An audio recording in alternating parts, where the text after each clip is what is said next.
Hello everyone, my name is Zach and welcome to On Cashflow, where I help you become a master of your own cash flow. Now let's get started. Today we're going to be taking a look at what my budget was and what my net worth was when I first retired back in 2021 versus today. So take a look right here on the screen. So on the left here, I have my original 2021 budget, and now I have my 2025 budget, which is upcoming as I make this video. So let's take a look here at how different it is. First off, you'll notice travel, which was my biggest category in 2021. I plan on doing a lot of travel, and that was $6,000. And right next to it, I have 2025, where I actually reduced my travel expense to $4,800. So that's my plan goal, by reducing it by $100 per month. And the reason I'm able to do that, while I still plan on doing lots of travel in 2025, is that I have doubled down on the credit card travel hacking. I've got a lot of extra points and a lot of extra miles to use in 2025. And so I think that my out-of-pocket cost for travel is going to be less, even though I'm going to be doing a pretty decent amount of travel still. And then my next biggest category in 2021 was entertainment. And I have decided to keep entertainment at the same level for pretty much all of these years. In 2025, I plan on keeping it at $500 per month. And entertainment is basically anything that doesn't fall into all of those other categories. Any kind of optional spending. If you think of optional spending, it's going to fall under that. Keep in mind that it's split between my wife and I. So between both of us, we have $500 per month to spend.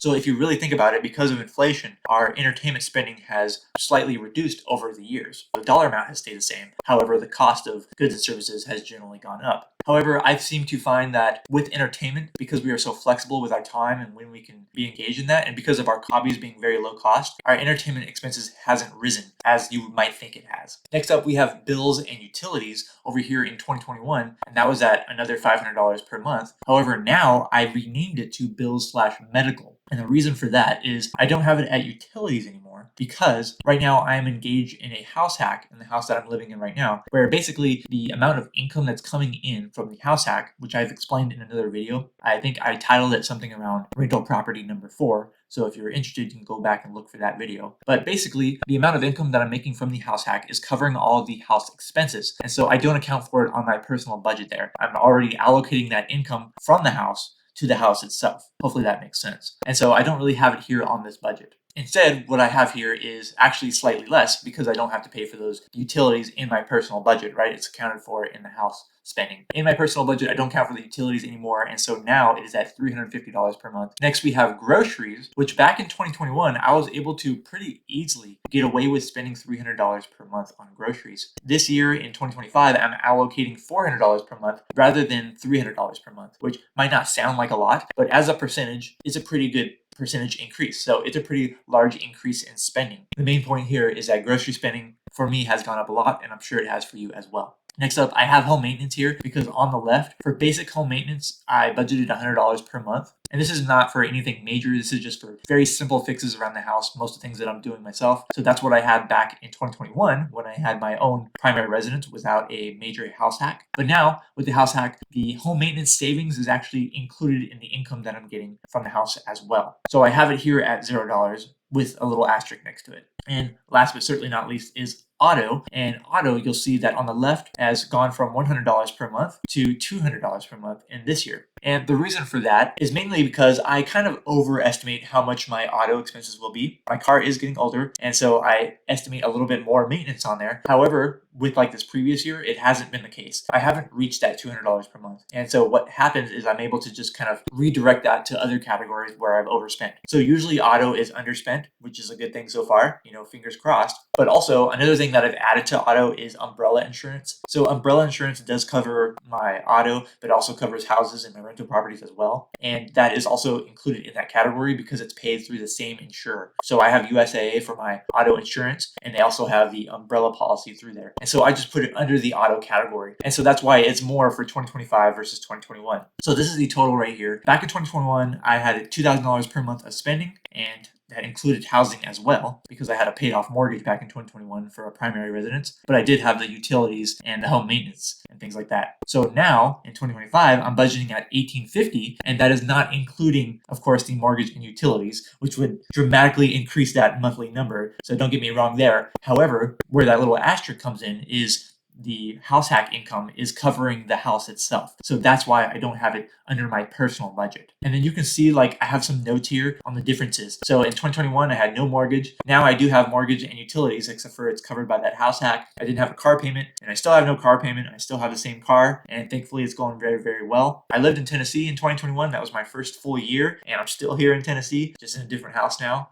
And then I was doing some credit card travel hacking back in 2021. However, I've really doubled down on it. And so that's why I was able to slightly decrease my travel budget for this year while still enjoying plenty of travel because of those miles and points. And then last but not least, I put that I had low cost hobbies, and I still do. And so that's why my entertainment expense, I haven't really had to increase it, but I've been living a pretty great life because of my low cost hobbies. So that is the difference between my budgets between 2021 and 2025. But probably an even more dramatic thing is going to be the difference between my net worth in 2021. Right here, you can see the difference. I actually had to go back and watch another video that I made a few years back to find what my net worth was. And right here is December 2021 net worth, and here's my December 2024 net worth. So 3 years later, this is what it looks like. Back in 2021, I couldn't believe it, but I had so little in cash, right? So my pity emergency fund was only $5,842. And that's because I pretty much had no fixed expenses. I didn't have a mortgage. I just felt like I could take on a lot more risk and just by keeping most of my money invested. And so I had very little in cash, and that represented actually like 4 months of emergency savings. And then the value of my vehicles, which was my 2011 Toyota Prius, at the time was valued at $8,277. And equity was my primary residence. It was paid off, and at the time Zillow estimated at $134,900. And then finally, my investment portfolio, my IRAs, my wife's IRAs, our joint taxable account and all that, that added up to $620,459. So at the time, our net worth was estimated at $769,000. Fast forward 3 years later, quite a dramatic change in some of these numbers here, especially in the cash category. We had done a cash out refinance of that primary residence, so that $134,900. We did a cash out refinance on that. Well, we actually fixed it up and then did a cash out refinance, so it was worth a lot more at the time. And then we turned that into a rental property, which you can also go back and see another video. It's known as rental property number 3. That's what it's titled. Basically, we've had that cash now, deciding on what we're going to do with it. And in the meantime, we've been earning a lot of interest off of it and things like that. But we have made a decision to deploy it back into the stock market, like a pretty good portion of that. So look forward to a future video on that. Our cash increased by 1,665%. And in vehicles, we now own a RV, a travel trailer, a really nice one, a 2021, and its value is included in that. So that plus the value of the Prius. So we had a 90% increase in the value of vehicles that we owned. And that's because the RV is used as part of the house hack, by the way. And then finally, equity, which has increased because we have been investing in investment properties. Over those 3 years, we now have 4 rental properties technically, including the house hack that I'm living in now. And so with that, our equity has increased by 64% to $220,000. And finally, stocks, after actually taking money out of them for 3 years, living off of investments, making asset withdrawals, our stock asset allocation has increased to $661,000, which was a 7% increase. And so that puts our estimated net worth just a tad over $1 million. And I think that we're going to see a pretty good increase in that in this upcoming year, of course, fingers crossed, because we are going to be putting a lot of that cash into the stock market. And so you're going to see that stock allocation go over $700,000. And then just like with the budget, I have a few notes here that we can look at. So look at the difference here. At the time, the federal funds rate was 0% to 0.25%, and now it's 4.5 to 4.75%. So you can see things have changed there. And my amount of cash has changed dramatically as well, because it feels a lot better to hold on the cash when you're earning, let's say, 5% in a high yield savings account than it did earning 0.25%. Now with the vehicles, we had just the Prius. Now we have a Prius plus a 2021 RV. And then back then we only had that one paid off primary residence. And now we have 4 rental properties, and they all do have mortgages on them. So that's why in the net worth, it's only the equity portion. And then finally, at the time in December 2021, I actually had not made any asset withdrawals from that stock portfolio. So that's what it was before any asset withdrawals were taken from it. And now I've had, almost 4 years of asset withdrawals because I've already taken my asset withdrawal for 2025. And so I know what I'm going to be spending in 2025. So that is the dramatic difference between when I first became financially independent